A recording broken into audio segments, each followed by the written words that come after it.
Generally, the more you learn about history, the less you'll enjoy watching historical movies. I used to love watching big Hollywood historical epics when I was a kid. They set fire to my imagination and encouraged me to learn more about the past. Nowadays, revisiting those movies that I loved as a child is often a frustrating experience because I find myself endlessly distracted by little anachronisms and inaccuracies. When historians and history nerds talk about historical movies, they often frame the conversation in terms of accuracy and authenticity. By accuracy, they mean the physical culture, or in cinematic terms, the production design, the hair, makeup, props, costumes, and sets. What they mean by authenticity is a little less well defined, but usually it refers to how the movie feels. Does it capture the spirit of the time period? Do you feel like you're being transported to another world? If that sounds a little mystical, nebulous, and subjective, you're right. It is. I would use a different word to describe that feeling. Immersion. Even if a movie isn't technically accurate, I feel like it deserves praise if it's sufficiently immersive. It succeeds if you can watch it, even as a jaded history nerd, and be swept up in the story and buy into the illusion that it's presenting without constantly going, that button's not quite right, sword's way too late for the period, that accent's all over the place. I'm a filmmaker and a history buff, so I feel like I've got a foot in both camps here. And my useless film school education has given me enough technical knowledge about filmmaking to articulate what makes a movie more or less immersive. In my opinion, it has much less to do with material culture, though that is important, and much more to do with artistic choices and the tools of visual storytelling. So here's my list of the top 10 most immersive historical movies of all time. Number 4 may surprise you.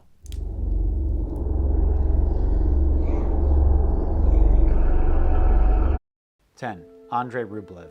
It's kind of hard to overstate how good this movie is. Andrei Rublev, directed by Andrei Tarkovsky, tells the story of the life of an icon painter in 15th century Russia. The narrative is broken up into chapters, with years or even decades passing between these key events. What sets Andrei Rublev apart from most medieval movies is that it doesn't focus on badass battles or the rise and fall of nations or great heroes. At its core, it's a quite simple story about an artist searching for meaning in a chaotic and meaningless world. This was a struggle that Tarkovsky understood only too well, as a devoutly Christian filmmaker working in the atheistic Soviet Union. Many of Tarkovsky's movies were cut down by government censors, so when Andrei Rublev's artistic ambitions are derailed by the whims of the nobility, you get the sense that Tarkovsky is commenting on much more than just the politics of the 15th century. Faith is a huge theme in this film, as it is in most of Tarkovsky's stuff, but I don't think he ever made a more Christian movie than this. Andrei Rublev is obsessed with the biggest questions of that religion. He wrestles with them. He has all sorts of angst about them. And unlike the faith-based American movies of today, Andrei Rublev doesn't pretend to have any answers. It approaches the subject with much more intelligence and much more nuance. Because Christianity was such an enormous part of life in medieval Europe, I always prefer medieval movies that are directed by devout Christians. For me, it offers more of a glimpse into the mindset of the people of the time, and makes the whole viewing experience much more authentic. Andrei Rublev is not for everybody. A lot of viewers are going to be put off by its leisurely pace and its episodic plot. But I think it's one of the most beautiful historical movies I've ever seen.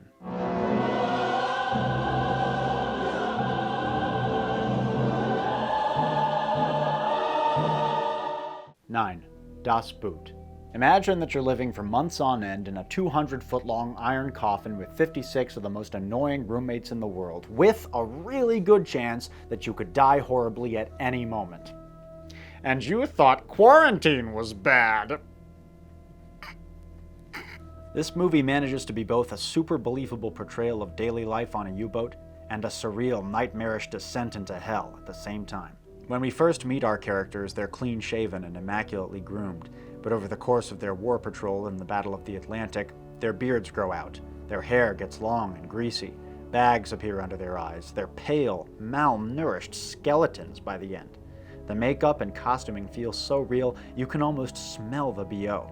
But what throws me into this world most are actually the rare scenes when the crew of U-96 leave their boat and re-emerge into the land of the living. My favorite scene in the movie is when the officers are invited into the luxurious German merchant ship that's docked off the coast of Spain. Some Nazis show up and greet them, in the traditional way of course, and give them all sorts of champagne and cookies and ask them to tell all of their great heroic stories. This scene always felt very relatable to me, and reminded me of some experiences from my own life, though obviously my experiences are 1,000 times less intense than those of the crew of a U-boat. So I'm really into backpacking. Nothing I love more than going out for a few weeks into the woods, walking up mountains 10, 12 hours a day, and on a big hike, your standard of hygiene just plummets. It goes way down. You're used to gobbling up Pop-Tarts, you're constantly hungry, flies crawling on your asshole when you're taking a dump in the woods is like no big deal after a few days. It's an absolutely beautiful experience. But when you return to your normal life, and this has happened to me every time, you find that it's really hard to talk about your experiences with someone who hasn't shared it. And I've talked to veteran friends who've told me they had very similar feelings when they came back from Iraq and Afghanistan. And again, I'm not trying to say I understand the horrors of war just because I've been on some long-ass section hikes, but I just love the way that Das Boot presents that disconnect between this ragged U-boat crew that's been to hell and back and the pampered, plump landlubbers that they're supposedly fighting for. It just rings true. And that's what storytelling should be at the end of the day. Truth under imaginary circumstances. Not yet, come on! Not yet!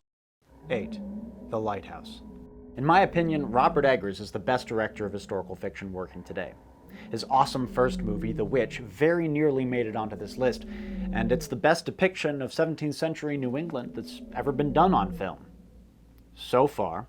Fucking coming for you, Rob. But as good as The Witch is, The Lighthouse is 100 times better. Set on an island off the coast of Maine in the 1890s, it's an amazing depiction of the superstitious seafaring culture of 19th century New England. The Lighthouse has received some much-deserved praise for the authenticity and poetry of its dialogue, much of which was taken directly from 19th century Yankee nautical literature.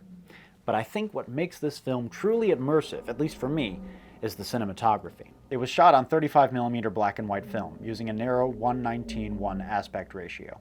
The cameras were equipped with antique lenses from the 1930s, as well as a custom-made color filter that evoked the crusty, high-contrast look of 19th century photography. To evoke this time, one thing that would really help is this orthochromatic look, so the film would see blue and green and ultraviolet, and that's it. So the film is insensitive to red. Of course, red is a predominant color in skin tone. So your skin tones get really dark, and any fluctuation would be very pronounced. Like blemishes, any little blood vessels, whatever, get really dark, because those would be more red, therefore darker. Most movies these days are shot on digital cameras, which can achieve a very high exposure. But back in the old film days, and especially with the old-fashioned film used on the Lighthouse, they needed to have a powerful array of lights in order to illuminate this properly. And that's a look that you really can't fake on digital, no matter how low you go. In a recent episode of the show Outlander, there was a flashback scene in a silent film aesthetic, but at least to me, it's very obviously shot on digital, using modern lenses, with color correction and antique-looking scratches and grain added in post. And it's just not nearly as cool. We were all nervous. Talked to the director, once again, Stephen Wolfenton directed this. We want you to film it in a silent picture way, but we also want you to film it, in a more conventional way, just in case. Pussies. Oh, don't be such an old bitch! 7. Rann. The title translates to chaos, or turmoil, and it's an extremely apt one. Rann was the last epic of legendary director Akira Kurosawa, based loosely on Shakespeare's King Lear, and it is beyond awesome. As with Andrei Rublev, it's a slow burn, but I promise, if you let yourself get into it, you will love every square inch of this film. It's just amazing scene after amazing scene, with top-notch acting and writing. Rann might be the most authentic portrayal of court intrigue that I've ever seen in a movie. Lords go mad with power, family members turn on each other ruthlessly, and creepy courtiers scheme in the shadows, but there's nothing sexy about it. There are no pithy Lannisters with quippy comebacks. Instead, there's strict deference to authority, an absolute adherence to samurai ethics, and good old-fashioned Japanese court tradition. Plus, there's a power-hungry queen who makes Cersei look like Sir Pounce. Seriously, this lady is terrifying. The violence is super gnarly, and the battle scenes are glorious. Rewatching this, I felt like a total idiot for not including it in my old video about battle scenes, because the big fights in this are absolutely terrific. And nobody did arrows better than Kurosawa. Like, this guy will shoot arrows at his actors and not give a shit. But everything I've said could honestly apply to all of Kurosawa's other samurai movies. They're all amazing. I mean, there's not a bad apple in the bunch. But those movies were in black and white. And I think what makes Rann really immersive is the fact that it's in color. Today we take color for granted, but in the 20th century, filmmakers who began their careers working in black and white used color in really interesting ways. It was just another tool in their toolbox. Again, look at this siege and how Kurosawa uses color here. We have this black sand landscape, smoke spiraling all around, looking like a sinister alien planet, contrasted with these bright yellows and reds that make for an incredibly striking image. Personally, I'm kind of sick of medieval movies that look all dour and desaturated. It's overdone. Every medieval movie these days is brown and blue. They look like a plastic bag full of dog shit. Who's that then? I don't know. Must be a king. Why? He hasn't got shit all over him. And it's not historically authentic. Whether in feudal Japan or medieval Europe, all sorts of times and places in the past, people dressed colorfully. Even New England Puritans were known to wear bright red and bright green on occasion. I'd like to see that sort of thing make more of an appearance in movies. It's more authentic and, more importantly, it's prettier to look at.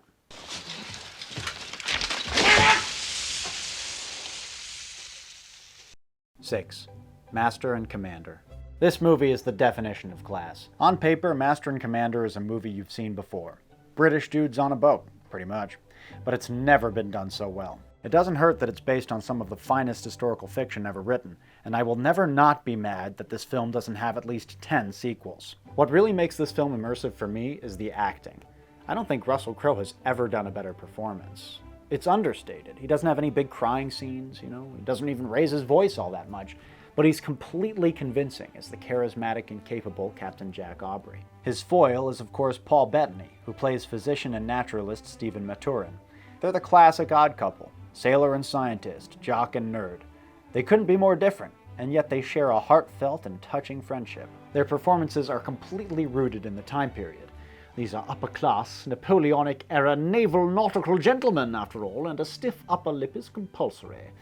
A lot of lead actors in historical movies make the mistake of modernizing their performances. They make them feel much more contemporary. I guess to make the characters more relatable or something. But I don't think that approach works, and I think that Master and Commander proves that you don't need to make your main characters feel modern in order for your audience to fall in love with them. Crowe and Bettany disappear into their roles, as do all the other actors, and there are some big names in this movie. I mean, maybe not A-listers, but character actors you've seen 1,000 times in other things. Fuck, Pippin is in this movie, but I don't see Pippin, nor do I see Maximus Decimus Meridius or the weird alien thing that Paul Bettany plays in the Marvel films. I see the crew of the HMS Surprise. Do you not know that in the service, one must always choose the lesser of two evils?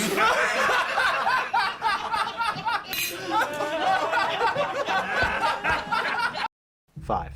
HBO's Rome. Yes, I know it's a TV show and not a movie, but Rome is just too fucking good not to include here. It's an enormous 2-season epic that follows two commoners as they get swept up in the intrigue and skullduggery of the fall of the Roman Republic. The show has stellar writing, casting, and performances, but the unsung hero is the production design. The costumes and sets are a conscious departure from the marbleized version of ancient Rome that we're used to seeing in so many Hollywood epics. Instead of a spotless white marble city filled with stoic old men, this Rome is shit-stained, grimy, dirty, bursting with color and with life. And that's much more historically authentic. Ancient Rome had more in common with Bourbon Street than with the National Mall. For the show, the art department built a gigantic 5-acre city set at Cinecittà Studios in Rome, at that time the biggest set in the world. Though the main cast was largely British, the extras were almost all local Italians, which make the backgrounds of scenes feel even more real. The costumes were made entirely of period-correct fabrics and metals: linen, wool, silk, brass, and iron. You might not have noticed it, but your brain did. The only thing that's obviously inauthentic about Rome is the fact that the characters are speaking English. Personally, I prefer the Mel Gibson approach to period language. But it's important to understand that The Passion and Apocalypto were relatively cheap films paid for largely out of Mel Gibson's own pocket. Realistically, if you want somebody to give you $100 million to make a historical epic, it's gotta be in English. Despite that, the dialogue of Rome is incredibly immersive. From its curse words, Who but the sons of this gives you the right to make such judgment? to the complete lack of anachronistic phrases and idioms, it's easy to imagine that you're watching this show with a babblefish stuck in your ear. Everything else about it, the weird Roman customs, the dirty sex, the casual violence, really transports you to this lost world. The gods have abandoned Rome. If Mars were watching, he would not allow such a disgrace. Or maybe he was having a crap and missed it. Speaking of Apocalypto, 4. Apocalypto. Bet you didn't expect a Mel Gibson film to appear on this list. But I think Apocalypto is a perfect example of how accuracy and immersion can be two completely separate things. This movie is utterly unique and extremely well made. Though anthropologists have noted inconsistencies in the actors' accents, Gibson's ballsy decision to have the dialogue spoken entirely in Yucatec Maya makes this over-the-top chase movie feel more grounded and real than pretty much every other historical movie out there. To a non-Maya speaker, that is. If you do speak Maya, then don't bother yourself with this movie, unless you want to laugh at it. With the exception of a few veteran character actors, most of the cast of Apocalypto had never been on camera before in their lives, including the lead actor, Rudy Youngblood. That is, again, a super risky, ballsy choice. And all these non-actors delivered pretty effective and memorable performances. Getting a good performance out of a non-actor is one of the hardest things a director can do, but when it's done right, it can add a certain rawness and realism to a film that Juilliard graduates can rarely match. But it ain't easy. I can tell you from experience that most of the time it blows up in your face. And it takes a truly manic, crazy man to make that work. The sets and costumes are absolutely beautiful and insanely detailed. The sequence where the Holcane warriors lead their captives into the city, passing fields afflicted by pestilence and a populace on the verge of starvation, is some of the most superb world building I've ever seen. And within the city itself, elaborate production design is complemented by the subtle use of CGI to expand the urban sprawl as far as the eye can see. The chase in Apocalypto's third act might be the best work Mel Gibson has ever done. The camera is always moving. The cinematographer utilized cutting-edge crane technology to hurl the camera at breakneck speeds through real jungle, achieving some super dynamic and creative shots that really heighten the suspense. All this makes for some seriously thrilling historical fiction. You buy into the world of this story from the very first frame.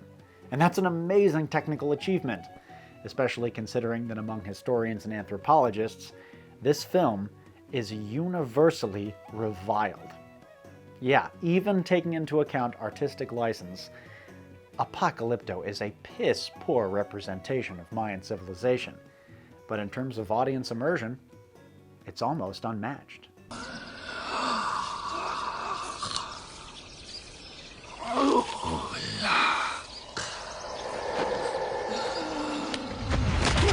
Why the need for so much gruesome, graphic violence? Why not let us imagine Because a little it's so of it? much fun, Jan. Get it? 3. Quest for Fire. Quest for Fire is set 80,000 years ago, before humans knew how to make fire and could only take it from nature. When one tribe of early humans comes under attack by weird, savage ape men, they lose their only source of fire, so they send 3 of their young warriors out to find some, with the survival of the tribe at stake. Unlike Apocalypto, which bizarrely manages to be immersive despite an almost complete disregard for history, Quest for Fire demonstrates just how much a commitment to painstaking accuracy can do for a film. While much of the science the movie is based on is now dated, director Jean-Jacques Annaud hired a dream team of anthropologists and experts to help craft as authentic a portrayal of early humans as possible. In the DVD commentary, Annaud constantly bitches about tiny little inaccuracies in his movie that literally no normal person would ever notice or care about. That's my kind of director. Anthony Burgess, the author of 2001: A Space Odyssey, was brought on to construct a plausible prehistoric language for the characters to speak. Yeah, you heard me right. The only dialogue in this film is spoken in a made-up caveman language, without subtitles, and it is the most awesome shit ever. And yet, the plot isn't hard to follow. You understand exactly what's going on, at all times, despite the fact that you don't understand a goddamn word of what anybody's saying. Because so much of communication is nonverbal, a body language of gestures and postures was also developed, based on customs of modern-day hunter-gatherers and the behavior of primates like chimpanzees and bonobos. The makeup and costumes are stunning and completely transform the actors, except of course for Ron Perlman. They really didn't have to change his appearance at all. What also does wonders for immersion are the inhospitable and beautiful locations. Quest for Fire shot across 3 continents in some of the most rugged places in the world. We shot 3 weeks in Scotland, where it was anywhere from 25 degrees Fahrenheit to about 40 degrees Fahrenheit, barefoot up to about here, up to the midsection, and there were no tricks. We were walking on cold rock, sometimes frozen heather, climbing trees in the cold weather and stuff, all for the authenticity of the ruggedness of the elements that these people faced. Now we're in Africa, and we actually sometimes walk on land that's so hot that you get blisters on your feet when you finish a take, which is no more than 30 seconds sometimes. It's incredibly difficult. I'm truly baffled why this movie isn't regarded as the classic of historical fiction that it is. And of all the movies on this list, this one might be my personal favorite.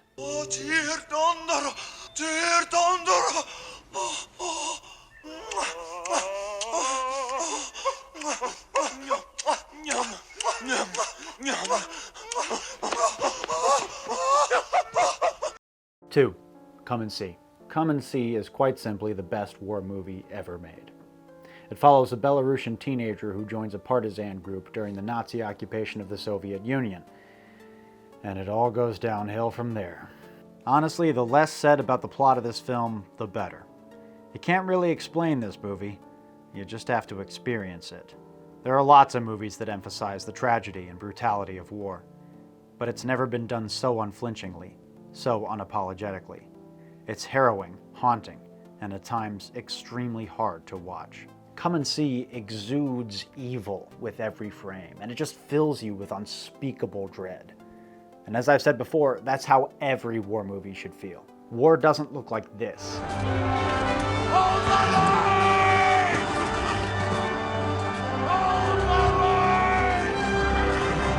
It looks like this.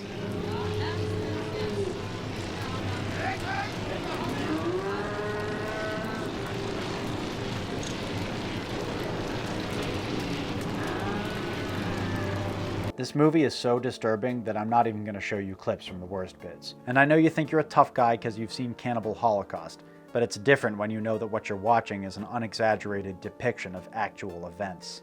Let's not mince words here. The Wehrmacht burned, murdered, and raped their way across Eastern Europe. They killed 13 million Russian civilians. Approximately 1 million women gave birth to children that resulted from rape. Many of those women, by the way, were then murdered under Nazi anti-miscegenation laws. And that's just the big historical picture. On the sort of micro level, countless other millions had their lives completely destroyed. Countless other millions were brutalized and traumatized. Countless other millions lost loved ones in the most unimaginably cruel ways. From our safe, comfortable 21st century existence, it's almost impossible to imagine the level of suffering the Nazis inflicted during their invasion of the Soviet Union. But Come and See gives us a pretty good idea.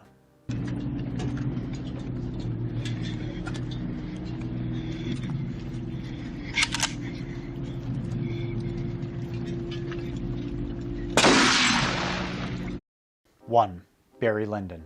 It's hard to beat Kubrick, man. If Barry Lyndon isn't a perfect historical movie, then it's pretty damn close. Everything about it, the dialogue, the humor, the narrative flow, feels like it was plucked right out of the 18th century. If camera and sound equipment existed in 1765, this is exactly the sort of movie that people of that time would make. Almost every frame feels like an 18th century painting, and to achieve the look they wanted, Kubrick's crew had to come up with lighting and camera techniques that had never before been done. Most of Barry Lyndon was illuminated using natural light, and when it wasn't available, the effect of natural light was carefully mimicked. Many of the night interiors were lit entirely by candles, which again is no small feat when shooting on film. Famously, the only way that cinematographer John Alcott was able to achieve this effect was to use an extremely fast aperture lens developed by NASA to photograph the dark side of the moon. The characters of Barry Lyndon are men and women of their time, and very few of them are actually likable. Barry himself is opportunistic, misogynistic, hot-headed, adulterous. Dude's a total prick, and that is so refreshing to see in a period piece. The fact is, almost every person watching this video would never in a million years be able to honestly befriend anybody born before the Industrial Revolution. Harp on all you want about the good old days and how life was so much simpler then, and how much you'd love to fight in the American Revolution or whatever. If you could go back in time and meet your 6 times great-grandfather, he'd think that you're lazy, effeminate, and insufferable. Even this guy would think that you're womanly. I mean, he would definitely think that if you are, in fact, a woman, but let's face it, it's always the boys who say that stupid shit, you know. I wish I could have fought in the Civil War. No, you don't. Fuck you. You're a candy ass. Shut up and sit down. Barry Lyndon isn't likable, but he is relatable. Kubrick had enough confidence in his script and vision to allow our common humanity with these historical people to speak for itself. We may have nothing in common with them. Their world may be alien to our own, but we don't need to modernize them to empathize with them. The human condition is universal.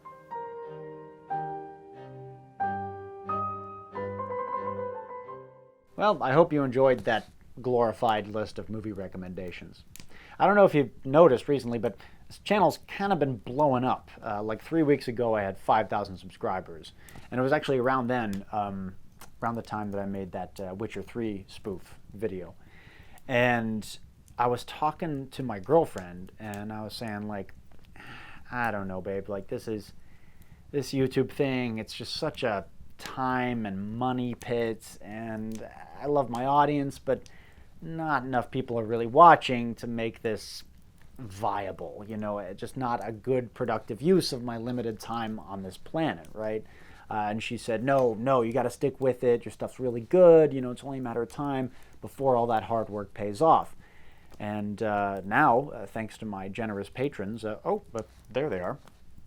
I actually am making enough money on YouTube now to pay my rent, which is nuts. It's a huge deal for me.